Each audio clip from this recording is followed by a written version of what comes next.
O Senhor esteja convosco. Proclamação do Evangelho de Jesus Cristo, segundo Marcos.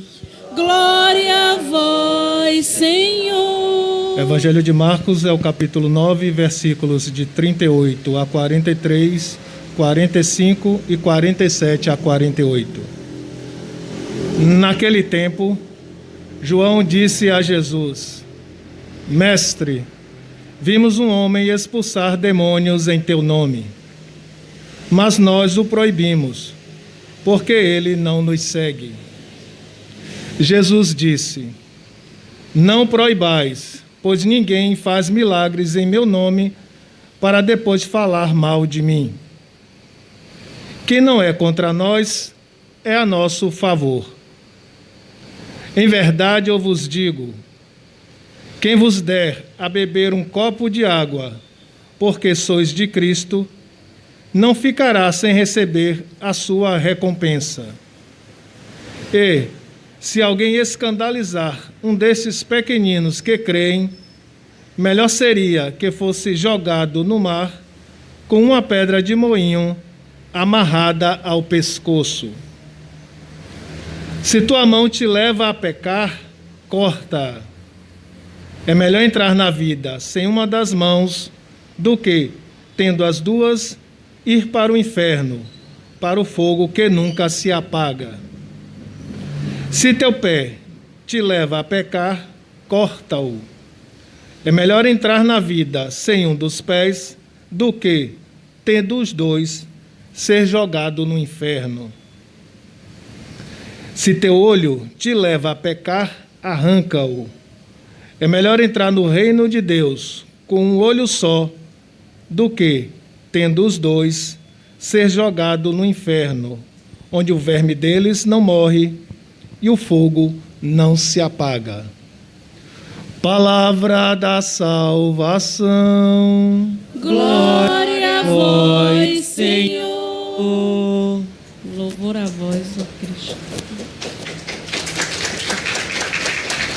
Muito bem. Pelas palavras do Santo Evangelho, sejam perdoados os nossos pecados. Louvor a vós, ó Cristo. Hoje, dia da Bíblia, é um dia muito importante para a liturgia do mês de setembro, a qual nós celebramos o mês da Bíblia, e hoje é um dia muito especial. Eu fiz um comentário antes de nós iniciarmos a Sagrada Escritura, a liturgia de hoje, melhor dizendo, e lembrando que a Bíblia é a história do povo de Deus. Ótimo, uma maravilha, exatamente para a gente se sentir dentro dela, para a gente se sentir em condições de praticá-la, mas para isso é preciso conhecê-la primeiro. Daí o estímulo que deve ser absorvido por nós dessas liturgias, desses encontros bíblicos e etc., né? Exatamente para estimular isso. E é muito importante a gente olhar para a Bíblia, sim, como uma coisa sagrada, um livro sagrado, a história sagrada, porém, a história do povo de Deus, do povo humano, do povo de carne e osso, inclusive que está incrivelmente na tentativa de acertar sempre. Isto é que é a grande bênção. Por quê? Porque, sendo humano, são feitos, são sujeitos, né, a pecados, a falhas, a erros, mas o mais importante para Deus é o esforço de acertar sempre. Tanto é que a liturgia de hoje aí traz a inveja, os ciúmes e a sede de poder presente, tá? Tanto na primeira leitura como no Evangelho. Mas na primeira leitura, ela se faz bem clara aí, quando Moisés, a ordem de Deus, reúne do número gigante do povo de Deus, né? Escolhe 70 para receberem o mesmo Espírito que ele recebeu para serem profetas de Deus, tá? Então nós vemos aí o Espírito repousa sobre duas pessoas que não estão lá dentro da tenda, ao redor do tabernáculo, como Moisés mandou. para que a oração fosse feita, fosse imposta as mãos sobre eles e o Espírito Santo viesse sobre eles. 2 pessoas, Eldade, como é que é o nome? Eldade e Medade, estão lá fora, junto do povo, junto da multidão. E aí, como em toda comunidade humana, sempre tem um, não é? Aquele da fofoca, sabe? Corre lá para Moisés para dizer, olha, parece... E interessante é que é fofoca mesmo, é pura inveja, porque não sou eu que estou fazendo essa conclusão, é o final da leitura, o próprio Moisés diz isso. Olha como é que termina a leitura. Moisés diz assim, o versículo 29, para ficar mais claro, Moisés respondeu, tem ciúme de mim? É ciúme mesmo, para a gente ver que a comunidade humana, ela jamais vai deixar de ser composta de pessoas humanas com falhas e ciumentos, tá? Ciumentos, fofoqueiros, invejosos, faz parte da natureza humana. Só que a gente tem que mudar como povo de Deus, certo? Isso não vai mudar nunca, o padre vai ficar com cabelo branco se fosse incomodar com isso, tá? Então, é rezar, entendeu?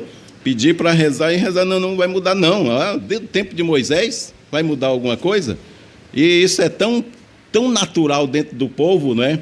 A questão dos ciúmes e da inveja, que eu quero lembrar aqui um outro trecho bíblico do Novo Testamento, Atos dos Apóstolos, que fala precisamente sobre isso, trata disso. Como não veio na segunda leitura de hoje, na hora da reflexão, aí então, para poder partilhar com vocês, eu lembrei disso, e aí, é aqui, é Atos, capítulo 8, versículo 18 a 24, que conta a história de Simão. Simão, que era um dos camaradas, né, que viu que Paulo e João, eles tinham o Espírito Santo.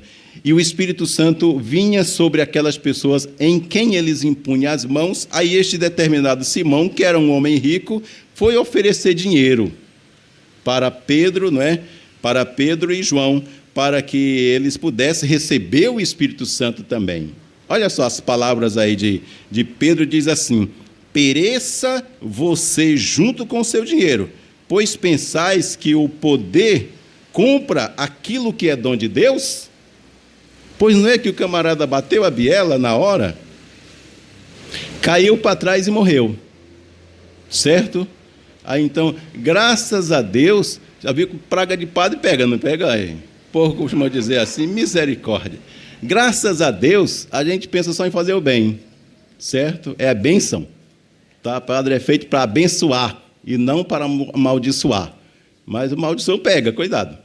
Aí então, cai na hora. É interessante esse texto. Eu trouxe hoje para a gente prestar atenção como transparece perfeitamente aqui a tentativa de monopolizar o Espírito Santo. E se a gente pensa que era só naquele tempo bíblico, não é? Muito mais hoje ainda.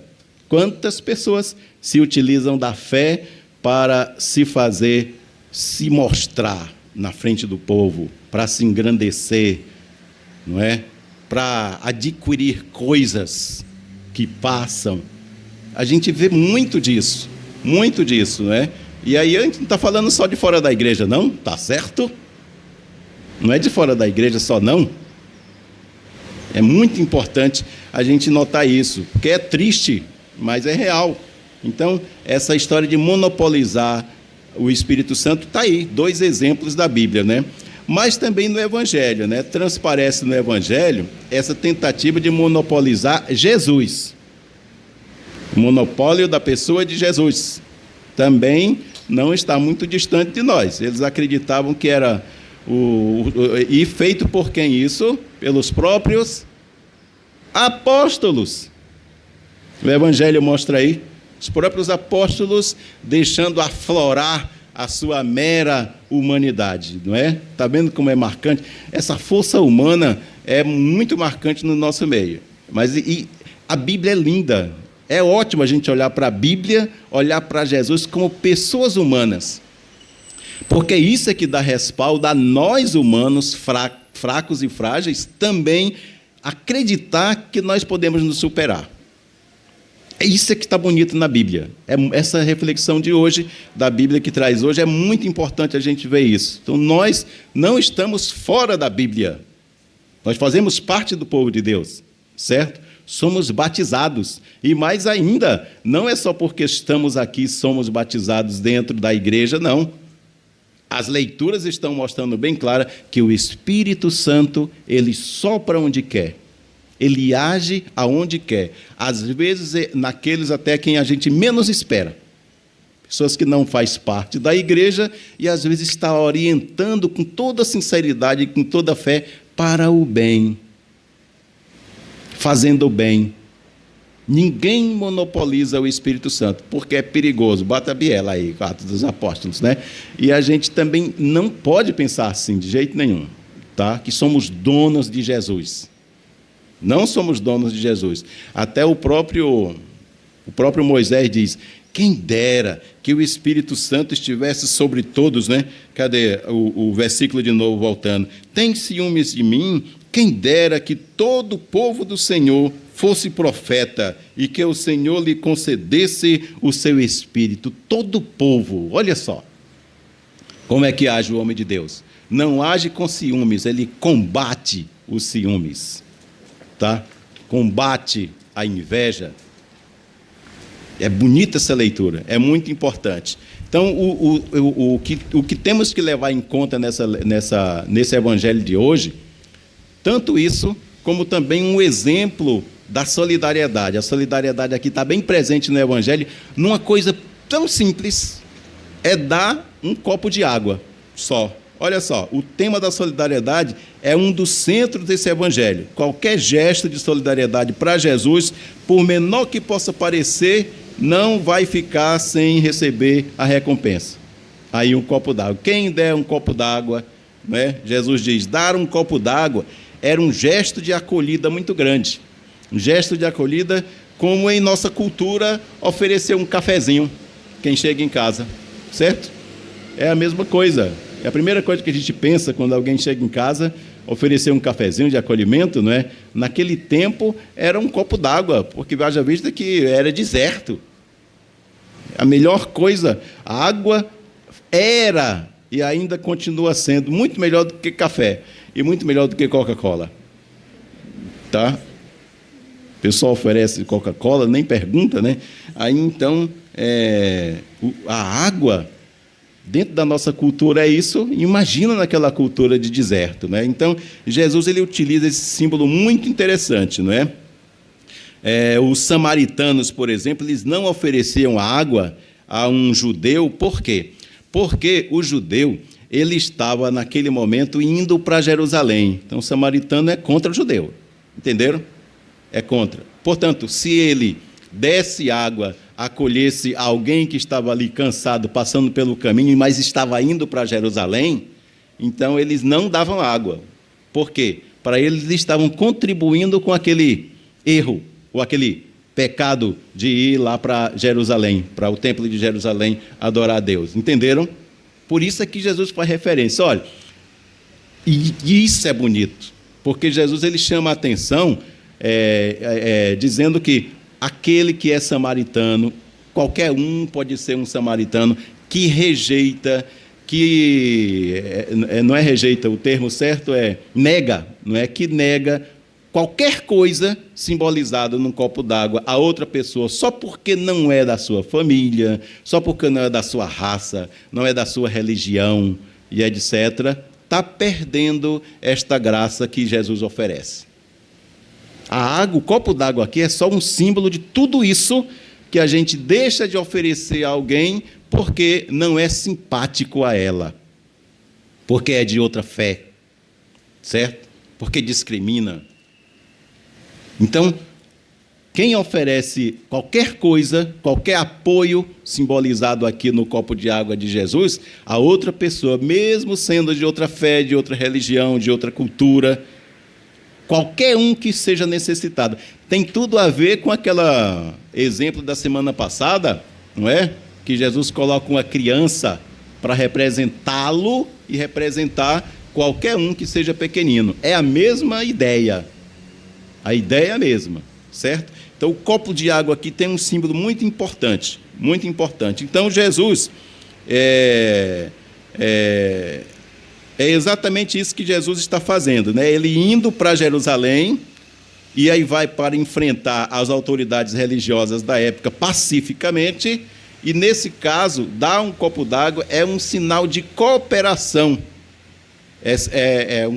cooperar com aquela fé, certo? E Jesus, ele diz, não, senhor. Jesus, ele faz uma advertência sobre essa gravidade, né? A gravidade de levar alguém ao pecado também, não é? Ou seja, a perda da fé. Pecado é a perda da fé, ou abandonar esse compromisso com ele. É preferível, a perda da fé, é preferível perder-se do que perder alguém. É simbolizado no colocar uma pedra no pescoço e se jogar no mar. A linguagem significa isso, o versículo 42 do Evangelho. Então, como é que se pode levar alguém ao pecado? Escandalizar os pequeninos. Tá? Escandalizar, seja de que forma for, a competição por ser o maior, a dominação, maltratar o outro, isso divide a comunidade em grandes e pequenos. Então, é isso que Jesus quer combater quando ele cita esse exemplo. Então, ele coloca aqui três sentenças para esse pecado, não é? Que são iguais, cada uma focalizada num membro do corpo, não é? Se a tua mão te leva a pecar, corta. Se o teu pé te leva a pecar, arranca, ou corta também, né? E se o teu olho te leva a pecar, arranca e joga fora. Então, na mentalidade do judeu, a mão, o pé, o olho eram a sede dos impulsos pecaminosos, da concupiscência. Por quê? A mão levantada era sinal de rebeldia, sinal de guerra. O olho está associado à cobiça. Cobiçar o que é dos outros, está até nos mandamentos. O olho cobiça, o pé te leva, te conduz para o objeto cobiçado e a mão surrapeia, certo? A mão alcança o objeto da cobiça. Então, cortar a mão ou o pé é a maneira de dizer: temos que cortar o mal pela raiz, certo? Cortar o mal pela raiz. Então, se a gente identifica algo que está nos levando a pecar, tá? E aí eu digo mais uma vez, quando a gente fala em pecado, a pessoa só lembra do 6º mandamento, certo? Só lembra disso. Não. Certo? Aí, botar água no combustível, botar água no leite para vender, não é? Mexer com a balança do comércio, certo? E tantas outras maneiras de roubar.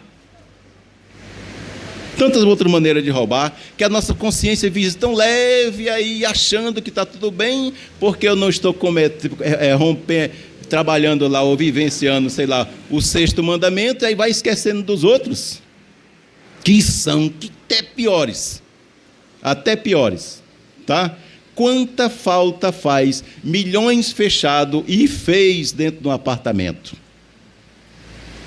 Quantas mortes foram causadas por causa de milhões guardados dentro de apartamento? Quantas pessoas morreram? E já está solto.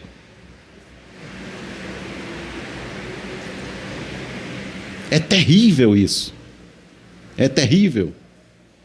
Quantas pessoas, quem sabe se uma daquelas pessoas que morreram aí de Covid não foi aquela que eu deixei de dar a vacina, escondendo para vender aquela gotinha de vacina. Bote a mão na consciência, quem fez isso, que a gente viu muito. Coisa tão pequena, que a gente acha, vive com a consciência tão leve, quiçá vai comungar, e causou a morte de alguém. Sorrateiramente. E aí fica preocupado só com o 6º mandamento. Maltratando quem trabalha para mim, em casa. Ah, mas eu pago, aí, sim, você paga justamente. Você não tem direito de estar fazendo os outros sofrer, não. Consciência, certo? Fazendo julgamento dos outros. Então, é muito importante a gente ver essas coisas, tá? A gente vê essas coisas que chamam a atenção. Então, a mão levantada é sinal de rebelião. Cortar a mão é cortar o mal pela raiz. Quantas vezes eu estou com a televisão na minha mão, a internet na minha mão, o celular, não é?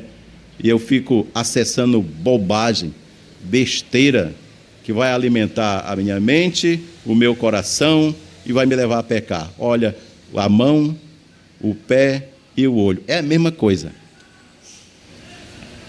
É a mesma coisa, certo? O olho me leva a pecar, a mão me leva, o pé também, não é? E assim por diante. Aqui é o contrário. O olho me leva a pecar, a mão me leva a acessar e o pé me leva até lá. O simbolismo de Jesus é ótimo, excelente. Corta o mal pela raiz, tá? Então, está proibido? Não, mas a gente tem que estar com consciência do que estamos fazendo com estes meios que Deus colocou na minha vida. Está me levando para o bem, para a salvação, ou está me levando para o buraco cada vez mais? Para o erro, para o pecado, para o crime? Temos que pensar nisso, tá certo? Senão a gente fica só preso lá na cortar a mão, cortar o pé, e aí da Bíblia. Não, a Bíblia é a história do povo de Deus, que ela tem que ser trazida para a nossa realidade, exatamente para a gente acertar, tá? Então, no Evangelho não se trata de se mutilar, mas de eliminar pela raiz todos os males que geram discriminação, opressão, pecados. Vamos pedir a Deus esta graça da gente se orientar bem pela palavra de Deus e possamos alcançar a graça da salvação. Louvado seja nosso Senhor Jesus Cristo.